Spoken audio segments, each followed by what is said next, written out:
এটা চিল্কা লেকের boating point. এখান থেকে বোট নিয়ে আমাদের চিল্কা লেকের জার্নি শুরু করতে হবে।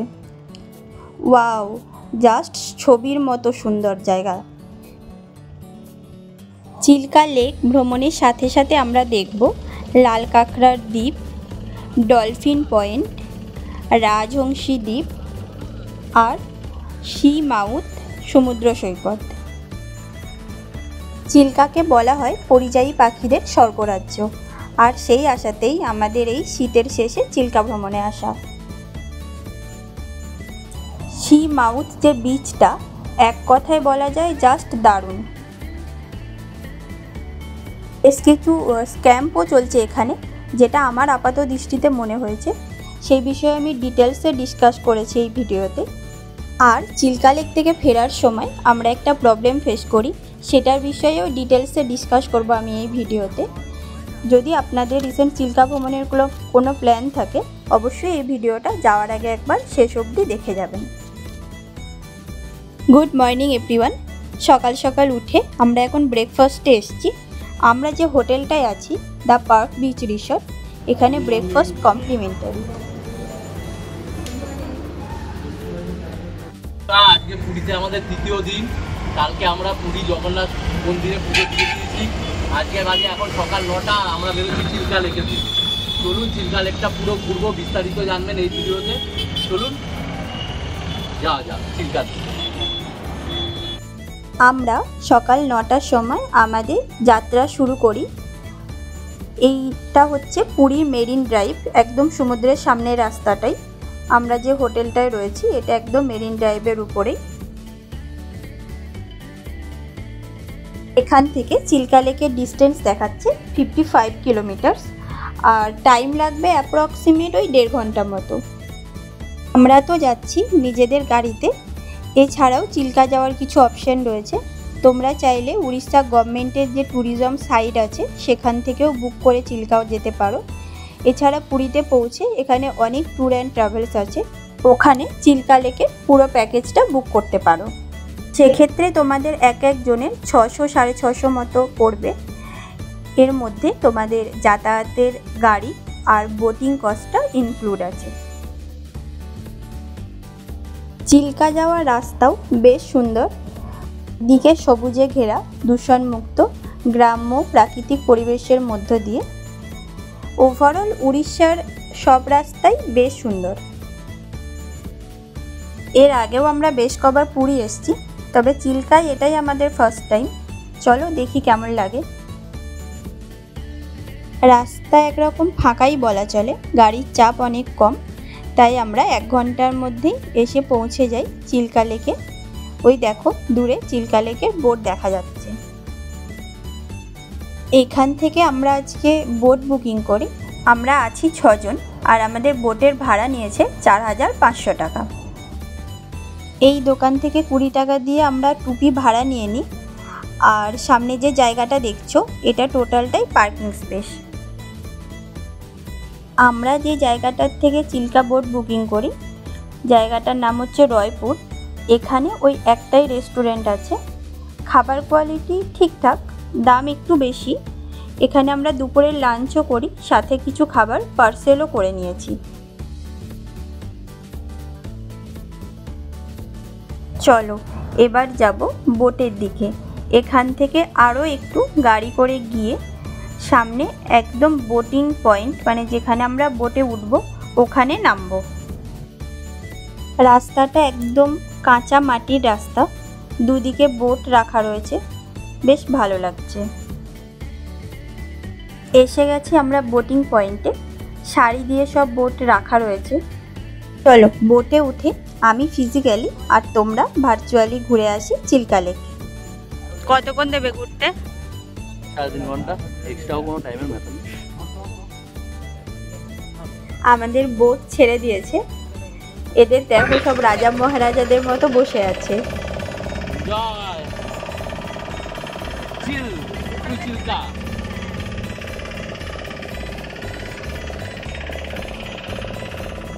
প্রকৃতির এক বিস্ময়কর সৃষ্টি এই চিল্কা লেক। চিল্কা লেকের কথা মোটামুটি আমরা সবাই বইয়েতে পড়েছি। এটা এশিয়ার সবথেকে বৃহত্তম আর পৃথিবীর দ্বিতীয় বৃহত্তম লেক। 1165 বর্গ কিলোমিটার এলাকা জুড়ে রয়েছে চিল্কা লেকের জলরাশি। এই বিশাল বড় লেকের ওপর ভেসে থাকতে বেশ ভালো লাগছে। চলো তোমাদের সাথে টোটাল এক্সপিরিয়েন্সটা শেয়ার করি। তোমাদের একটু চিল্কা লেকের যে বোটিং প্যাকেজ রয়েছে সেই বিষয়ে বলে দিই। ওরা আমাদের থেকে নিয়েছে 4500 টাকা। এই প্যাকেজে ওরা আমাদের 5টা ভিজিটিং প্লেস দেখাবে: লাল কাঁকড়ার beach, dolphin point, sea mouth সমুদ্র সৈকত, রাজবংশী দ্বীপ আর ম্যানগ্রোভ অরণ্য। চিল্কাকে বলা হয় পরিযায়ী পাখিদের স্বর্গরাজ্য। আর আমরা এসেছিও শীতের শেষেই। যেখান থেকে আমরা টুপি ভাড়া নিয়েছিলাম ওই দোকানেই আমরা পাখিদের জন্য খাবারও কিনেছি। এই যে আমরা খাবার দিচ্ছি আর পাখিরা এসে খাচ্ছে, এর যে সৌন্দর্য, এটা বলে বোঝানো কোনোভাবেই সম্ভব নয়। পাখিদের সাথে খেলতে খেলতে আমরা এসে গেছি আমাদের ফার্স্ট ডেস্টিনেশন লাল কাঁকড়ার বিচে। লাল কাঁকড়ার বিচ বলতে আমরা সাধারণত কি বুঝি, একটা বিচ থাকবে, সেখানে লাল কাঁকড়া ঘুরে বেড়াবে। কিন্তু এখানে এসে দেখি পুরোই অপোজিট। একটা ঝুড়ির মধ্যে ওরা কিছু লাল কাঁকড়া নিয়ে আমাদের দেখালো আর বললো এটাই নাকি লাল কাঁকড়ার বিচ। এর সাথে শুরু হয় ওনাদের স্টোন বিক্রি করা স্ক্যাম। এখানে মুক্ত ও নানান ধরনের পাথর ওনারা ঝিনুকের মধ্য থেকে বের করে আমাদের দেখাচ্ছেন। তোমরা স্টোনগুলো ভালোভাবে দেখলে বুঝতে পারবে এগুলো অরিজিনাল না, কারণ স্টোনের উপরে বেশ কিছু স্ক্র্যাচ পড়ে আছে। পুরো লোক ঠকানোর ব্যবসা। আমার মনে হয় উড়িষ্যা গভর্নমেন্টের এই ব্যাপারটা একটু দেখা উচিত।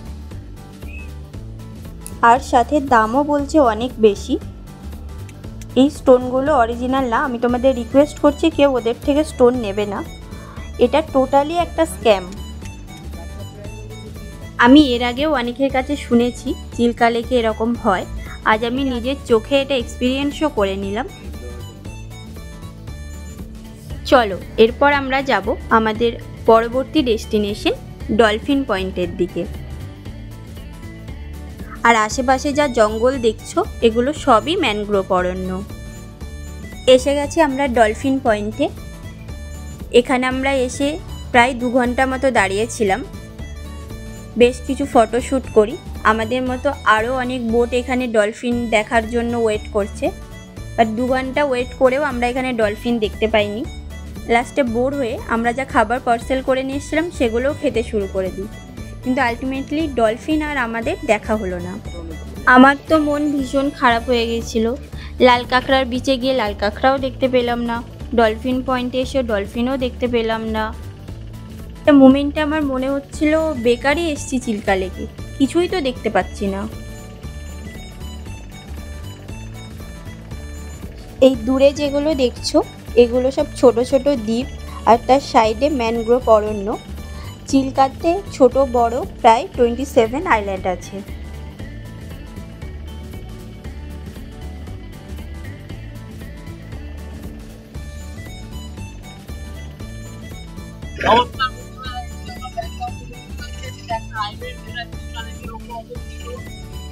আমরা এখন বোটে করে ডলফিন ওখানে গিয়ে ডলফিন খাবার ছিল দেখে আমরা এখন এই আইল্যান্ড দর্শন করতে। এই আইল্যান্ডটা পুরো লোকের মাধ্যমে অবস্থিত। এই আইল্যান্ডে খাওয়া দাওয়া আপনারা সময় স্পেন্ড করতে পারবেন। এই আইল্যান্ডে আমরা পুরো আইল্যান্ডটা ঘুরে দেখি কেমন লাগে। একটা অবশ্যই সুন্দর জায়গা।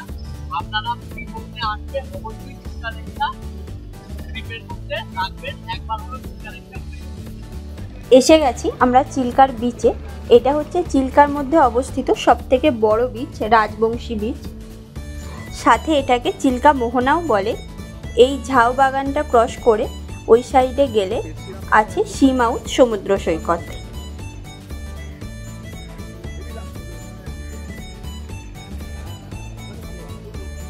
এই যে আমরা পৌঁছে গেছি চিল্কার আইল্যান্ডে।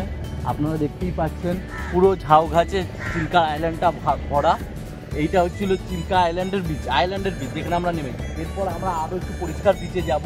তার আগে আমরা এখন যেটা দেখতে পাচ্ছি সেটা হচ্ছে পুরো ঝাউ গাছ, ছোটো ছোটো ছোটো ছোটো ঝাউ গাছে পুরো আইল্যান্ডটা ভরা। এই যে ঝাউ গাছের জঙ্গলটাও সামনে থেকে দেখতে অপরূপ সুন্দর। গাছের ফাঁক দিয়ে যে সানলাইট আসছে, এর সৌন্দর্য জাস্ট অসাধারণ। দেখো, যদি তোমরা একটা অ্যাডভেঞ্চারাস এক্সপিরিয়েন্স করতে চাও তাহলে কিন্তু অবশ্যই এই চিল্কা লেকে ঝাউ বাগানে আসতে হবে। ঝাউ বাগানের মধ্য দিয়ে আমরা হেঁটে চলেছি সীমাউথ বিচের দিকে। ওয়াও, জাস্ট অসাধারণ। এই বিচে আসার পর মনে হলো যে না, চিল্কা আসার ডিসিশনটা ভুল ছিল না। সারা দিনের যা মন খারাপ ক্লান্তি ছিল, এই বিচটাকে এক নজর দেখে পুরো ক্লান্তি দূর হয়ে গেল। একদম পরিষ্কার দূষণমুক্ত বিচ। এখানে আছে শুধু সুবিস্তীর্ণ পরিষ্কার সমুদ্র, সমুদ্রের নীল জলরাশি আর সমুদ্রের জলের গর্জন। একটা সময় আমার মনে হচ্ছিল যে আমরা গোয়া বা আন্দামানের বিচে চলে এসেছি। বিচ এত পরিষ্কার আর জলটা এতটাই সুন্দর। আমাদের বাড়ির পাশে উড়িষ্যাতে যে এত সুন্দর বিচ আছে, এই বিচটা না ভিজিট করলে আমরা এটা জানতাম না। বিচের মধ্যে বেশ কটা বড় বড় কচ্ছপ এভাবে মারা গেছে, দেখে খারাপ লাগলো। হয়তো পলিউশন বা গ্লোবাল ওয়ার্মিংয়ের জন্যই হবে। আমি আপনাদের সবার কাছে রিকোয়েস্ট করব, প্রকৃতির প্রত্যেকটা জিনিস রক্ষা করার দায়িত্ব আমাদের। তাই অযথা পলিউশন বাড়াবেন না, প্লাস্টিক যেখানে সেখানে ফেলবেন না, বিশেষ করে সমুদ্রে তো ফেলবেনই না। নির্দিষ্ট ডাস্টবিন ইউজ করবেন। আদারওয়াইজ আমাদের করা এই ছোট ছোট ভুলগুলোর কারণে এই সামুদ্রিক প্রাণীদের অনেক ক্ষতি হয়ে যায়। এই বিচে আমরা প্রায় 2-2.5 ঘন্টা টাইম কাটাই, সাথে এনজয় করি একটা সুন্দর সূর্যাস্ত। আমার তো ওভারঅল এই বিচটা খুব ভালো লেগেছে। যেরকম পরিষ্কার সেরকম নির্জন। এখানে আমাদের ডিস্টার্ব করার মতো কেউ নেই। দিগন্ত বিস্তীর্ণ সমুদ্র আর আমরা। আর হ্যাঁ, এই বিচে আরও একটা অ্যাট্রাকশন আছে। এই বিচে আমরা বিচ বাইক রাইড এনজয় করি। 300 টাকা দিয়ে ওরা আমাদের বিচটা একবার 20 মিনিটের জন্য ঘুরিয়ে নিয়ে আসে। তোমরা আসলে এটার এক্সপিরিয়েন্স নিতে কিন্তু ভুলো না। এই বিচের মধ্যে একটা ছোট্ট দোকান আছে যেখানে মুড়ি মাখা পাওয়া যায়। প্লেট মুড়ি মাখার দাম 80 টাকা, কিন্তু খেতে টেস্ট আছে। এত সুন্দর বিচ ছেড়ে আমাদের কারোরই যেতে ইচ্ছা করছে না। বেশ কিছুক্ষণ আগে সূর্যাস্ত হয়ে গেছে। চলো চিল্কা লেকে, যেখানে আমরা বোট থেকে নেমেছিলাম, ওই দিকে যাই। আমরা বোটে এসে গেছি। বোটে উঠে বোট ছেড়েও দিয়েছে। এতক্ষণে সূর্যের আলো বেশ খানিকটা কমে গেছে। এবার তোমাদের বলি, ভিডিওর প্রথমেই আমি যে বললাম আসার সময় আমরা একটা প্রবলেম ফেস করেছি, সেটার ব্যাপারে। আমাদের বোটের যে প্রপেলার ছিল সেটার মধ্যে মাছ ধরার নেট পুরো জড়িয়ে গেছে। এতটাই বাজেভাবে জড়িয়ে গেছে যে আমাদের যে মাঝি ছিলেন উনি বা আমরা চেষ্টা করে কেউই সেটা ছাড়াতে পারিনি।